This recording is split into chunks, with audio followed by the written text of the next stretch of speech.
ta hãy đây bàn chỉ cầm hôn có đôi chia chịu cảm mũi chăm bạch trừ rịp chom nợ bình chi ca cái này đi thì ta hay ca rịp chom bình chi ca cái này đi vì về bắt đo thạประโยชน์อย่างนั้นได้ดอลกรมหุ้นก็โดยเชี่ยวชาญนุกบางสมบูรณ์มูลหนึ่งเชียนดอลกลายถาประโยชน์ยมสมตีนจุ่มหน้าร้อมมาเมื่อถาเธอไม่เส้นเธอบ่ายังจองดังแต่เธอไม่เส้นบานระบายกาหนังเมาทำเป็นวิธีซะปีดาวเมายังโดยกึศธาตามหลักหนักกูซะก็เธอได้บ่าจังก่อนมีสะเพอมุ้ยกอดเตอร์ลวกบานมาเนี่ยมัน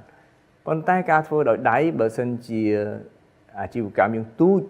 ยังอาเธอบ้านลวกจับหวยลวกเองติดตู้บ้านปนใต้โดยไปปฏิบัติการอาชีพกรรมยังเชิญการทัวร์โดยได้เวียนมันดอสุกระเพียบเองจงครูก็บ่ายยังเหมือนจำออเต้จังกิจแต่ปลาประปอนคอมพิวเตอร์นั่งจุ่มนุยประปอนคอมพิวเตอร์นั่นคือจุ่มประปอนกันเนี่ยนี้แต่ไม่เอาเวียกอดตรารอปฏิบัติการอาชีพกรรมยังบ้านตรำเตอเชียงมันนู่ยังทัวร์โดยได้จังบ่เส้นจีบปฏิบัติการจิวกรรมอย่างท่อมนึงกับรัตนาหนึ่งจากจิวกรรมกึศลุนไหนดังไงท่ายังอาจกบโกรงดอยใดบ้านหรือมัวกบโกรงดอยใดมันบ้านจึงมีนักลุนเยอะเนี่ยสมรัฐจังยังเติมมีเนี่ยจุ่มเนียนมวยจุ่มเนียนกับรัตนาđó luôn hệ mình chăm bạch đò thành nạ từ cái thà bình định khang cái này nhưng mà thưa thế còn là thàเนี่ยได้ทั่วcái này giờ cò nữa còn score យល់អំពីមូលដ្ឋានគ្រឹះនៃគណនេយ្យហើយគាត់ចេះប្រើប្រាស់ប្រព័ន្ធកុំព្យូទ័រតែទៅគាត់អាចប្រើបានហើយមួយទៀតបើសិនជាបងប្អូនអាជីវកម្មយើងហ្នឹងគាត់គិតថាដូចជាពិបាកក្នុងការរកគណនេយ្យករមិនទុកចិត្តមិនដឹងគាត់មានពិសោធន៍ធ្វើមិនធ្វើអាចរកក្រុមហ៊ុនដែលគេមានវិជ្ជាជីវៈខាងគណនេយ្យធ្វើក៏បានដែរដូចជាក្រុមហ៊ុនពួកយើងហ្នឹងក៏គេមានធ្វើអស់ហ្នឹងដែរផ្ដល់សេវាអស់ហ្នឹងដែរហើយទាំងអស់ហ្នឹងហើយដែលគាត់អាចផលិតចេញទៅជារបាយការណ៍ហិរញ្ញវត្ថុតាមតម្រូវការរបស់គាត់ជាត្រីមាសជាឆមាសប្រចាំឆ្នាំហើយអត្ថប្រយោជន៍ក្នុងការដែលយើងធ្វើរបាយការណ៍ហ្នឹងមានអត្ថប្រយោជន៍ច្រើនមែនទែនបើសិនជាយើងក៏លេខទៅមើលច្បាប់គណនេយ្យនិងសាវនកម្មវិញហើយបើសិនជាយើងអត់គោរពទៅតាមគោលការណ៍ឬក៏ច្បាប់ដែលគេខាងអាជ្ញាកោដាក់ជូនមកទេអាជីវកម្មនឹងរងទោសទណ្ឌច្រើនមែនទែន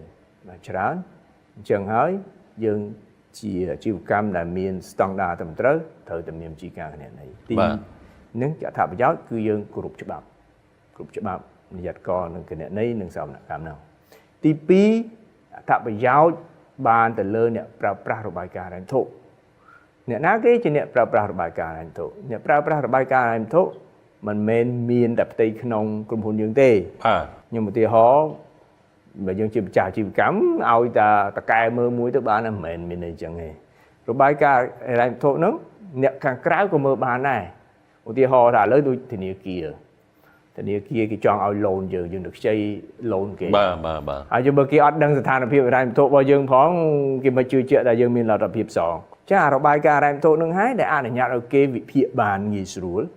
បាទឧទាហរណ៍មួយទៀតមើលពេលដែលយើងអត់ធ្វើរបាយការណ៍នឹងតាមស្តង់ដារទេគេអានអត់ចេញទេបើយើងគាត់ដាក់ដៃ